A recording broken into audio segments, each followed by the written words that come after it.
दोस्तों आपको पता है कायनात में घूमने वाली ये ब्लैक चीज एक ब्लैक होल है। लेकिन सोचने वाली बात ये है कि एक ब्लैक होल के अंदर क्या होता है। साइंसदान कई सालों से ब्लैक होल को स्टडी कर रहे हैं।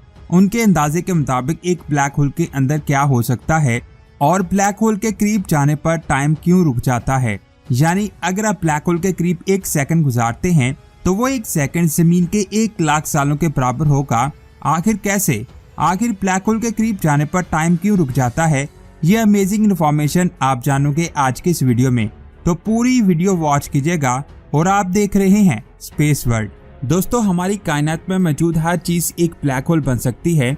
आप, मैं, हमारी जमीन, हमारा सूरज और हमारी पूरी गैलेक्सी ब्लैक होल बन सकती है। आखिर कैसे? कायनात में हर चीज एटम से मिलकर बनती है और इन एटम्स के दरमियान आप ये खाली स्पेस देख सकते हैं। अगर हम किसी चीज को बहुत ज्यादा कंप्रेस करके इन एटम्स के दरमियान मौजूद स्पेस को खत्म कर दें तो उस चीज की ग्रेविटेशनल फोर्स बहुत ज्यादा बढ़ जाएगी और वो ऑब्जेक्ट ब्लैक होल बन जाएगा। हमारी कायनात में 2 लाख करोड़ से ज्यादा गैलेक्सीज मौजूद हैं और हर गैलेक्सी के सेंटर में एक सुपर मैसिव ब्लैक होल मौजूद होता है जिसकी ग्रेविटी से उस गैलेक्सी की हर चीज उसके गिर्द ऑर्बिट करती है। इसके अलावा उस गैलेक्सी में लाखों की तादाद में छोटे छोटे ब्लैक होल आवारा घूम रहे होते हैं जो अपने पास आने वाले स्टार्स को अपनी तरफ खींचकर निकल लेते हैं। यानी हमारी कायनात में 2 तरह के ब्लैक होल होते हैं, एक बड़े और दूसरे छोटे। इनके बारे में मैं आगे एक्सप्लेन करूंगा। जब भी आप किसी ब्लैक होल को देखते हैं तो असल में आप ब्लैक होल को नहीं बल्कि उसके इवेंट हॉरिजॉन को देखते हैं। इसे ब्लैक होल का मुंह भी कहा जाता है क्योंकि हर चीज इसके अंदर जाती है और हम इसे ही देख पाते हैं। लेकिन ब्लैक होल का वो हिस्सा जो ब्लैक होल के अंदर होता है जिसे हम देख नहीं पाते वो क्या है? सिंपल अल्फाज में ब्लैक होल के अंदर क्या है तो ये बात आप जान लें। ब्लैक होल के अंदर सिंगुलैरिटी होती है।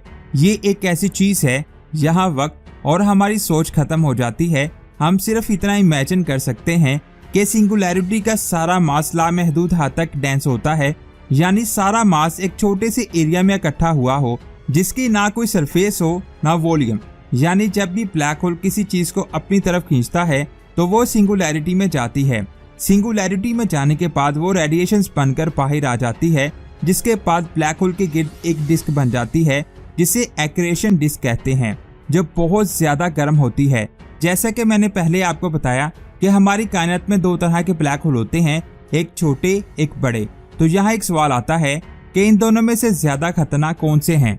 तो ये बात आप जान लें कि बड़े ब्लैक होल का रेडियस बहुत ज्यादा होता है और इसके अंदर सिंगुलैरिटी भी बहुत ज्यादा होती है। जब कोई चीज उसके अंदर जाती है तो वो उसके वॉल्यूम में ही घूमती रहती है। उसे सिंगुलैरिटी तक जाने में बहुत ज्यादा टाइम लगेगा या फिर वो सिंगुलैरिटी तक जा नहीं पाएगी। लेकिन छोटे ब्लैक होल का रेडियस छोटा होता है और इसके अंदर सिंगुलैरिटी भी बहुत करीब होती है। जब कोई चीज उसके अंदर जाती है तो फौरन सिंगुलैरिटी में जाकर रेडिएशंस बनकर बाहर आ जाती है जिसकी वजह से छोटे ब्लैक होल बड़े ब्लैक होल की निस्बत ज्यादा खतरनाक होते हैं।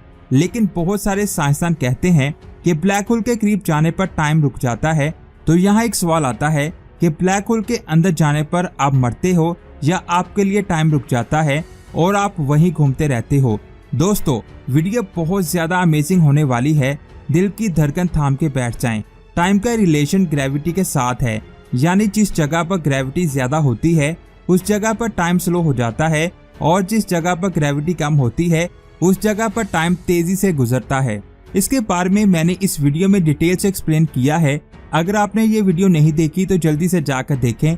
लिंक आपको नीचे डिस्क्रिप्शन में मिल जाएगा। सिंपल अल्फाज में कहें कि अगर आप ग्रेविटी से बाहर निकल जाते हैं तो आपके लिए टाइम तेज हो जाएगा और अगर आप ग्रेविटी में आते हैं तो आपके लिए टाइम स्लो होगा। अब जैसा कि आपको पता है कायनात में सबसे ज्यादा ग्रेविटी ब्लैक होल के पास होती है। इससे ज्यादा ग्रेविटी कायनात में किसी भी चीज के पास नहीं है। अब हम कंपैरिजन करते हैं ब्लैक होल और जमीन का। जमीन की निस्बत ब्लैक होल के पास टाइम स्लो गुजरेगा और जमीन पर टाइम तेजी से गुजरेगा। मिसाल के तौर पर आप जमीन पर खड़े हो और एक आदमी ब्लैक होल के पास जा रहा है। जमीन पर खड़े होकर आप उस आदमी को ब्लैक होल की तरफ जाते हुए देखोगे। ब्लैक होल की ग्रेविटी उस आदमी को बहुत तेजी से अपनी तरफ खींच रही होगी।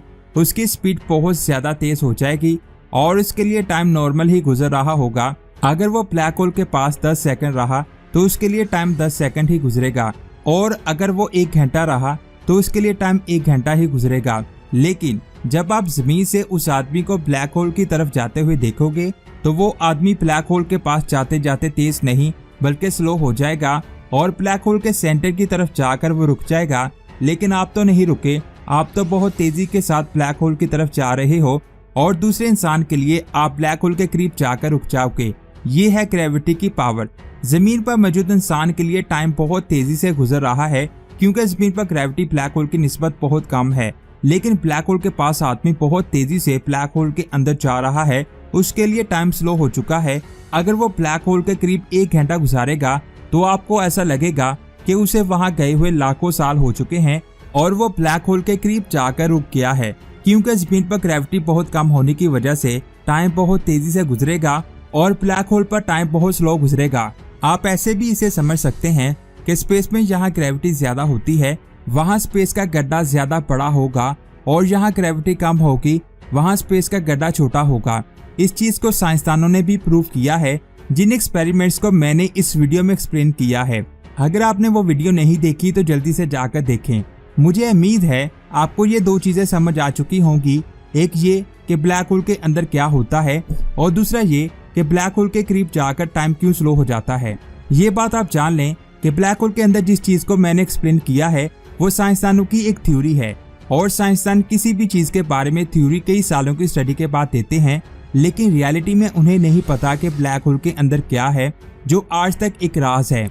अगर हमें ये जानना है कि ब्लैक होल के अंदर क्या है तो हमें एक स्पेसक्राफ्ट को ब्लैक होल के अंदर भेजना होगा, तभी हमें पता चलेगा कि ब्लैक होल के अंदर क्या है। लेकिन हम किसी भी स्पेसक्राफ्ट को ब्लैक होल के अंदर नहीं भेज सकते, क्योंकि अगर हम किसी स्पेसक्राफ्ट को ब्लैक होल के अंदर भेजेंगे तो वो ब्लैक होल उसे अपनी तरफ खींच लेगा। इसलिए हमें एक ऐसा स्पेसक्राफ्ट बनाना होगा जिसे ब्लैक होल कुछ ना कर पाए और वो ब्लैक होल के बहुत करीब जाकर उसे स्टडी कर सके। आपको क्या लगता है, क्या ऐसा पॉसिबल हो सकता है? नीचे कमेंट्स करके जरूर बताएं। वीडियो अच्छी लगी तो लाइक करने के साथ साथ इसे आगे भी शेयर करें और हमारे न्यू चैनल बहुत जल्द आने वाला है जिस पर बहुत ही जबरदस्त वीडियोस आने वाली हैं। नीचे कमेंट्स करके ये भी बताएं उस पर पहली वीडियो किस टॉपिक पर होनी चाहिए। और स्पेस की ऐसी ही अमेजिंग वीडियोस को देखने के लिए हमारे चैनल स्पेस वर्ल्ड को सब्सक्राइब करके बेल आइकन को प्रेस करें। अपना बहुत सारा ख्याल रखें। अल्लाह हाफिज।